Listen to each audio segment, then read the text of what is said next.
Oh, I'm in park mode. What the? Hey!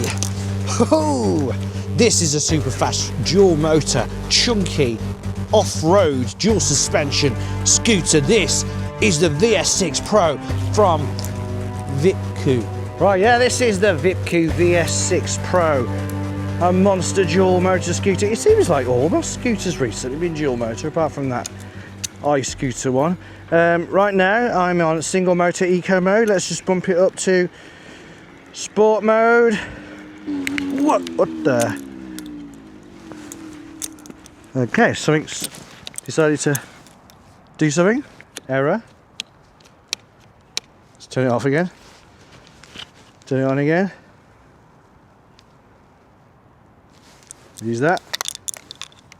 We have an error. Park. All right, it's going. Let's try and race. That was weird. It was like something gripped the tyre and then it didn't like it, but now we go in again. Okay, well, we'll keep an eye on that, but in the meantime, what are we on? We're on a dual motor, 2x 1200 watt scooter, which got a massive 52 volt, 20.8 amp hour battery, which gives a watt hour capacity of about 1080 watt hours, which is quite big for a scooter. It's very big. They reckon it's good for about 40 miles range. But now we're in race mode, so it's got a few modes. It's got eco, sport, and race. And we currently race, and of course all of those can be done in single motor or dual motor. And when it's in dual motor, I can tell you that it's got some pull. In fact, let's check out straight away. It's Sandy Lane time, because I've already done that. So let's see how it climbs hills. 3, 2, 1, go. Here we go. 2,400 watts. Oh, hang on. Oh, it's locked. When I get to the top, I'll unlock it. It's going well though. It's obviously got a load of power. It's just that we're stuck at 15.5 kilometers. 3, 2, 1, go!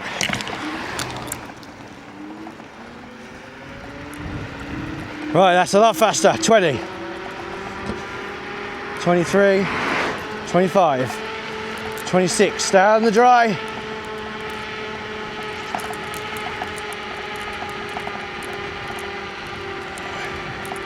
So it's 23 miles an hour. Flattening out.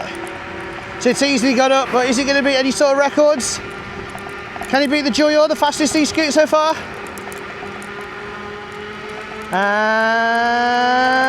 And cross the line. And the Vipcoo makes it to the top of Sandy Lane in 36 seconds, 1 second slower than the awesome DT2 Pro, which is similarly priced, but 4 seconds slower than the king of e-scooters, the DYU S10, which is weirdly way cheaper than both. That instant acceleration when you're in dual motor is crazy. I think I'm going to stick to single. I thought I'd tighten up the handlebars quite well, but it's still not well enough. It needs even more tightening. It's really hard to tighten these properly. Dual suspension's very nice. Let's see if I can switch to dual motor whilst we're going. Right, there we go, straight away. Dual motor kicks in. 37 miles per hour apparently this got a top speed of, which is obviously a lot. Take these corners very carefully. It definitely pulls you away pretty fast. Not obvious wheel spin or anything like that though, but it's definitely got a good turn of speed. Brakes wise, we haven't got hydraulic brakes. They are cable brakes, cable disc brakes. They seem good enough. We'll do a little brake test now. 20 miles an hour. Yeah, they seem well adjusted. Obviously, being cable brakes, you need to check on them, and if they seem to be being a bit loose or a bit sluggish, then you can tighten up the cables fairly easily. They are easier to mess around with than hydraulic, but to pull them tight and get a good grip, you need to be able to pull the levers pretty well. It's got a trigger throttle, by the way, which I hate. I actually hate trigger throttles, because to use them, you've got to have less control on the brakes. Oh, a thumb throttle or a twist throttle would be a lot easier. I think ideally on an e-scooter I want a thumb throttle, because then I can have my thumb on the throttle and I can still have my fingers on the brakes. But the speed, whoa, wow. I don't know what happened with that error then. Something happened to make the brakes go funny. So we've got 10-inch tyres anyway, 10-inch tubeless but air-filled tyres. So you could be susceptible to punctures. First test of that suspension, nearly fell off the board. The throttle, I will say, although I don't like trigger throttles, it is a responsive throttle. Here's some more.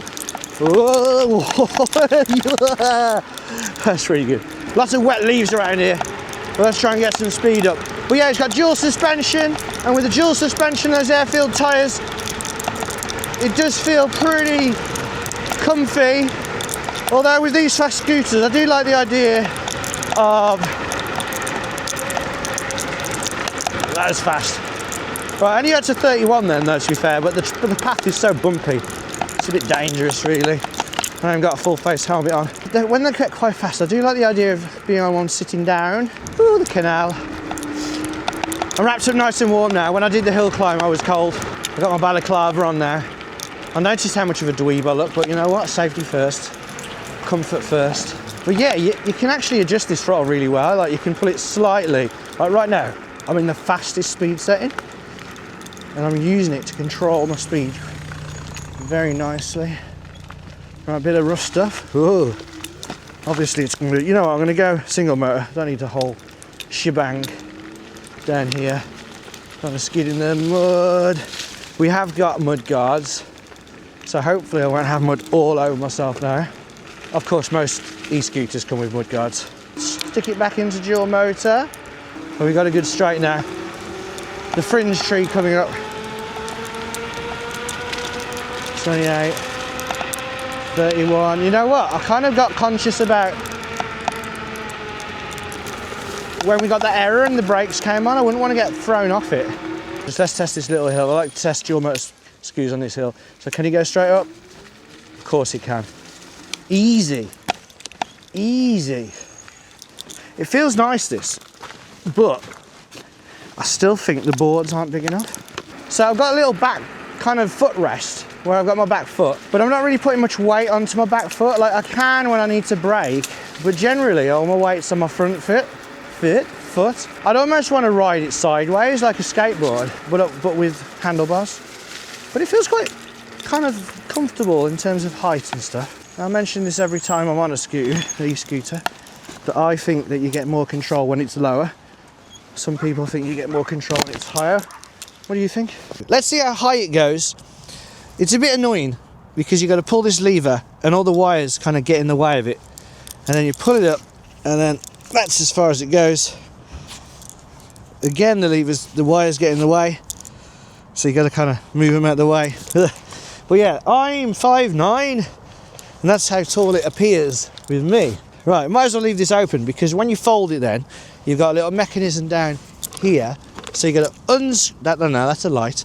Here, you got to unscrew that, and this metal piece that keeps it clamped in comes out, which I quite like because it seems really secure, and you've got a little knob here to pull. So you pull that, it goes down. But as you can see, when it goes down, nothing clicks in, and when you pull it, you can't pick it up. So you've got a little clip there, which pulls over the side, but it only goes over the side if you've extended it enough to reach.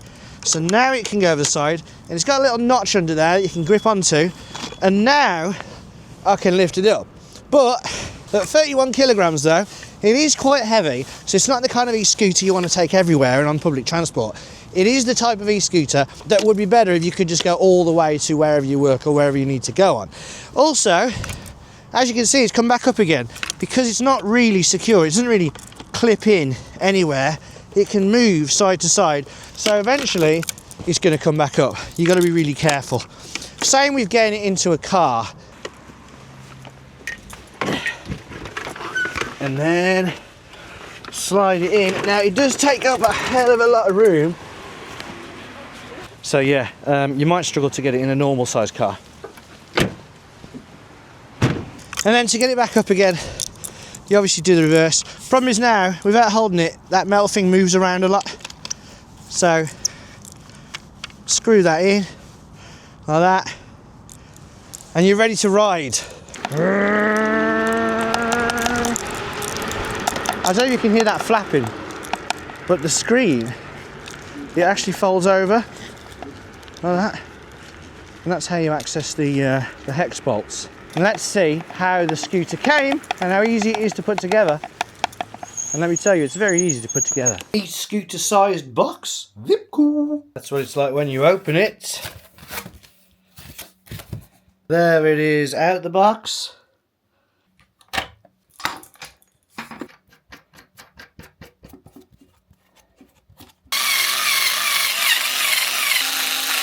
In the box there's a manual, caps for the bolts, a strap thingy-majig, tools, and a 2-amp charger. Plug it in right there, just like that. The charger is charging, and the 2-amp charger will take about 10 hours to charge the 20.8 ampere battery. And that's how you clamp the handlebars onto the stem. And you have to move that out of the way to access them, but now it flaps. Not only does it flap, because I've got stuff on the wire there, it pulls it down like that, and that's kind of why it's flapping. I'm sure that could easily be fixed. Let's talk about bits. So, you might have heard already, but it's got a bell, but it's more of a squeak. Like, I'm not sure, I think it was actually a bell. So it's like a whistle. To start the scooter, you don't just turn it on, you can just turn it on like that, and then you should have one of these in your pocket, and then all you're gonna do is put it against the screen, and then we're ready to go. So a nice little security feature with that in your pocket. No one else can just turn your scooter on and ride off. Only you can. If they wanted this scooter, they'd have to mug you. Computer, we got some options. You got the battery there, you got your speed, the setting that you're in here, and if you use this, you can go from park, eco, sport, and race, and then using the power button, you've got voltage at the moment. There's the odo, we've done 8 miles so far. You got the trip computer, and then back to the voltage again. And as you can see, it's not the brightest. At one point I looked down, I couldn't actually see the screen at all, but I think it was at a funny angle. And obviously it does rattle, but I'm pretty sure you can just tighten these up. If not, you could put a bit of tape on, but that's not really ideal. Press that DDM button, goes to dual motor mode. You can see the 2 wheels there. Hold them 2 for settings, and you got your indicators. And it's got front and rear lights, obviously. Just hold down the up button usually to turn on. Let's just try that out. So hold down up, lights on the bottom. There's a light down there, light on the back. Now the lights on the back are actually the ends of the rear kind of indicators. They're very dull, you can barely see them, to be honest. And when you pull the brake light, you can barely see that when it's light. So we've got indicators, but they're kind of red. They're not really good enough to probably use, especially at daytime. There is a visual thing, so you can see on the screen when you need to cancel them, which is nice, because I often forget. Oh, I'm in park mode. Let's go.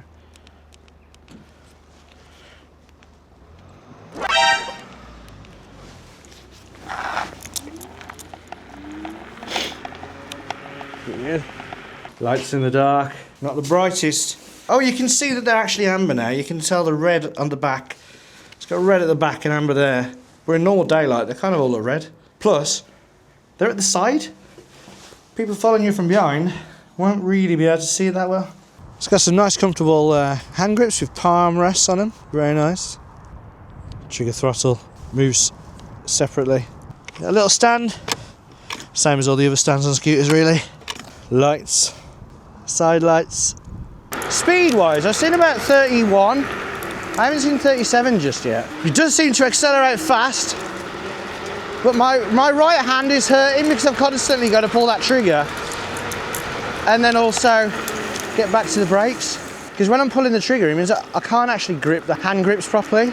But what I'll say is that generally, it's a very smooth scooter that is fast. Range-wise, it should be pretty good, but we might as well jump in now to find out what kind of range I got. Let's go and speak to Future Al. Right, we've done just over 11 miles on this. I'm down to 3 bars out of 5. Under load, I have seen it down to 2 bars. So, I would say, I'm not going to double what I've got so far. You're going to get about my weight about 100 kilograms. It is very cold today. Pretty much always dual motor, about 18 good miles on this, I think. And can they make 40? Well, dual motor does pretty much run the battery down twice as fast. I have noticed when it's on a single motor, it doesn't eventually get to me to the top speed. Dual motor gets me to about 33. I think the fastest I've seen on this is 33 miles an hour. So not quite the 37. No doubt if you was a lot lighter, maybe you could do 37, but I've seen 33. When I'm on single motor in race mode, I've only seen about 17, 18, so it's quite a lot less. Now what you usually find is that the single motor gets you there to the top speed, but it takes longer because there's less things pushing you along. So I do kind of wonder if when you're on single motor, it also cuts the power. Either way, that's going to make it last longer. So you could probably get 40 miles an hour on this if you're a bit lighter than me, warmer day, and you're off dual motor, you are going to get around 40 miles. It is fast though. But they all are now, aren't they? 800 quid this, which is all right. Like, it's not too expensive, but the fastest e-scooter at the moment, the fastest e-scooter is only 500 quid. Dual motor, the DYU S10. That was bloody amazing, that one was. It doesn't rattle like this one does. And this is nice, and it looks nice, and it's got dual suspension. And if you like trigger throttles, I mean, that just might be a me thing, I don't know. Let me know in the comments, what's your favourite kind of throttle on a scooter, on an e-scooter? There's a lot to like about this scooter, but there are a few things I think if I'm going to sum up that could be better. Although I don't mind the brakes, hydraulic might be better, but you know, less maintenance on these, so maybe prefer that. I think the deck should be bigger. The screen itself, it's a bit dull actually. I can see, but it is a bit dull. Folding mechanism is not the best. And the deck itself, I think it could be a bit grippier. It looks very nice, but I can imagine it being a bit slippy in the wet. The rain's coming, might find out now. That screen is so annoying.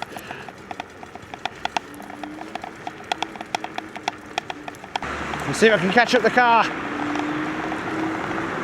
Does feel good. Tell you what though, we're down to 3 battery bars. I think generally, it's a really nice scooter, but it doesn't really have like a unique selling point. A unique selling point might have been that it was dual motor. There's been quite a lot of dual motor scooters recently, and they've been very good prices. That DYU that was the fastest up the hill until it got beaten by the Anioki e-bike. That was only like under £600. £800, this ain't bad, but there are cheaper options out there that might even be higher spec than this. But this is a very well spec'd e-scooter that looks very nice. Name's a bit of a shame, but I can put up with that. It's not amazing, but it's pretty decent. And I think if you were going to buy it, you'd be fairly happy with it. You'd be happy with it. But anyway, that was the Vipcoo VS6 Pro. Very quick, another very quick dual motor scooter. If you are interested, there is a link in the description. I think it's an affiliate link. I think it is. Yeah, it definitely is. So if you use that, it will help the channel. If you're interested in a fast dual motor scooter, we have reviewed recently a lot of dual motor scooters. So check out the playlist though. If you're not sure which dual motor scooter to get, check out my reviews on the 3 we've done. That should hopefully make you help you make your mind up. So if you enjoyed this video, found it useful, give us a thumbs up. If not, give us a thumbs down, let us know why and how can improve. But until next time, scoot safe.